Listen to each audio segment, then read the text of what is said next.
నమస్తే, welcome to Raj news బులెటిన్లో ముందుగా డీటెయిల్స్ చూద్దాం. ఆంధ్రప్రదేశ్లో ప్రభుత్వం ఏర్పడిన తర్వాత తొలిసారిగా జిల్లా యంత్రాంగంతో సీఎం చంద్రబాబు సమావేశమయ్యారు. గతంలో చాలాసార్లు ఇలాంటి సమావేశాలు ఏర్పాటు చేశాం, కానీ ఇది చాలా ప్రత్యేకమన్నారు సీఎం. ఈ భేటీ చరిత్రనే తిరగరాసేదవుతుందని, ప్రభుత్వం చాలా స్పష్టమైన లక్ష్యాలతో ముందుకు వెళ్తోందని, అందుకు తగ్గట్లుగానే బ్యూరోక్రసీ పనితీరు మార్చుకోవాలని సూచించారు. తనతో పాటు కింది స్థాయి అధికారి వరకు అందరూ ఏ రోజుకు ఆ రోజు పనితీరును రివ్యూ చేసుకోవాలని సూచించారు. సీఎంఓ పనితీరును కూడా ప్రతి శనివారం రివ్యూ చేసుకుంటామని, ఆ వారంలో ఏం పనులు చేశాం, ప్రజలకు ఎంతవరకు అందుబాటులో ఉన్నామనే విషయాన్ని బేరీజు వేసుకుంటామన్నారు.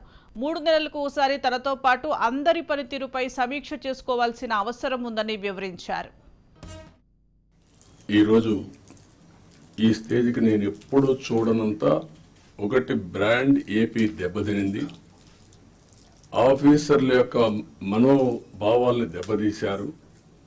ఢిల్లీకి పోతే ఒకప్పుడు Andhra bureaucracy one of the best bureaucracy, మీరు గుర్తుపెట్టుకోవాలి.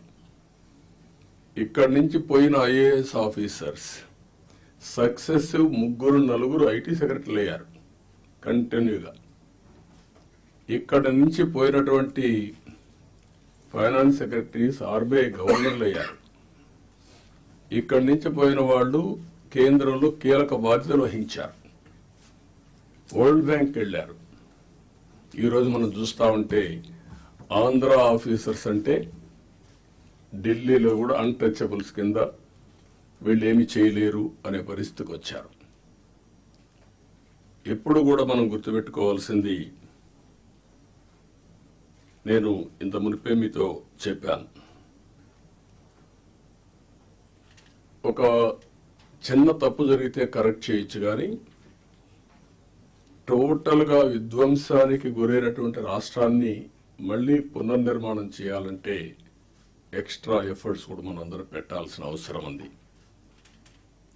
నేను రాజకీయాల్లో 45 years ఉన్నాను, 4.5 decades ఉన్నా. గ్రామాల్లో కరెంట్ లేని రోజులు, రోడ్లు లేని రోజులు, అక్కడి నుంచి ఈరోజు చూస్తే కరెంటు ఊర్లోనే ఉత్పత్తి చేసుకునే రోజులు, కార్లు ఆటోమేటిక్ కార్లు వచ్చేసి డ్రైవర్లెస్ కార్లు వచ్చే పరిస్థితికి వచ్చింది. అంటే మన కళ్ళ ముందరనే ఇప్పుడు మన వాళ్ళు మనం చేసిన ఇక్కడ ఇంకొక విషయం కూడా మీరు గుర్తుపెట్టుకోవాల్సిన అవసరం ఉంది. అన్నింటికంటే పబ్లిక్ పాలసీస్ అంటే చాలా పవర్ఫుల్. మనం తీసుకునే నిర్ణయాల ద్వారా రాష్ట్ర భవిష్యత్తుని, భావితరాల భవిష్యత్తుని మార్చే శక్తి పబ్లిక్ పాలసీస్కి ఉంటుంది. వ్యక్తిగతంగా మా మీద దాడులు కానీ తిట్లు కానీ, ఇంక్లూడింగ్ గత ప్రభుత్వం నుంచి మాకు థ్రెట్స్ కానీ, ఇంక్లూడింగ్ కుటుంబ సభ్యుల మీద దాడులు కానీ, ఇవన్నీ అనుభవించి వచ్చామంటే, ఇంత భరించి మేము ఎందుకు వచ్చామంటే వ్యవస్థల్ని బతికించాలనే చెప్పి. గత ప్రభుత్వం కళ్ళ ముందే మీలాగా చదువుకొని సివిల్ సర్వీసెస్లోకి వచ్చి మీరు ఎంత కష్టపడి ఐఏఎస్లు చదివి ఉన్నాలో, ఎంత పోటీ పడి లక్షలాది మంది పోటీ పడితే handful of collectors would come out and emerge out. అలాంటి ఒక ఎమినెంట్ వ్యవస్థని, బలోపేతమైన వ్యవస్థని గత ప్రభుత్వం దాన్ని ఒక ఆటబొమ్మలో చేయడం మా అందరికీ చాలా బాధ కలిగించింది.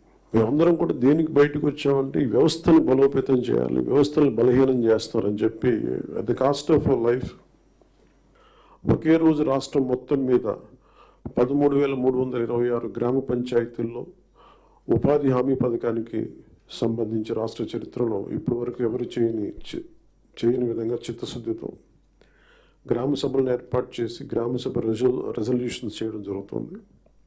ఇది గ్రామ పంచాయతీలని బలోపేతం చేసే దిశగా మా కూటమి ప్రభుత్వం అడుగులు వేస్తుండటానికి మొట్టమొదటి మహత్కార్యమే ఇందుకు నిదర్శనం.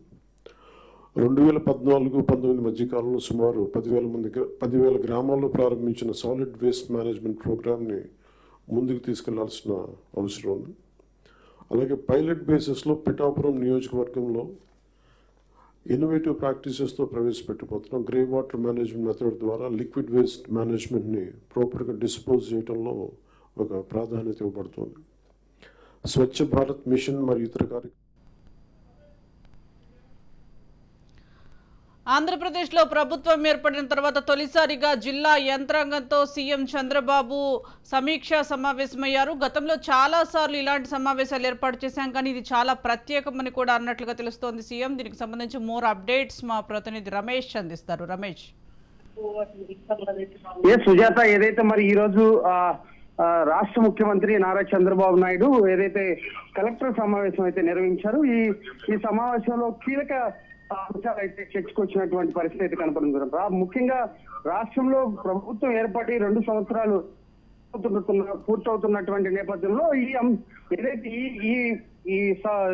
ఈ భేటీ కూడా చాలా కీలకమని చెప్పుకోవచ్చు. ఎందుకంటే రాష్ట్రంలో జరుగుతున్నటువంటి అనేక విషయాలపైన చర్చకొచ్చినటువంటి పరిస్థితి కనపడుతుంది. ఏదైతే మరి డిప్యూటీ ముఖ్యమంత్రిగా ఉన్నటువంటి పవన్ కళ్యాణ్, అదేవిధంగా సిఎస్ నీరబ్ కుమార్ ఆధ్వర్యంలో కూడా ఈ సమావేశం కొనసాగింది. అదేవిధంగా మంత్రులు కూడా హాజరయ్యారు.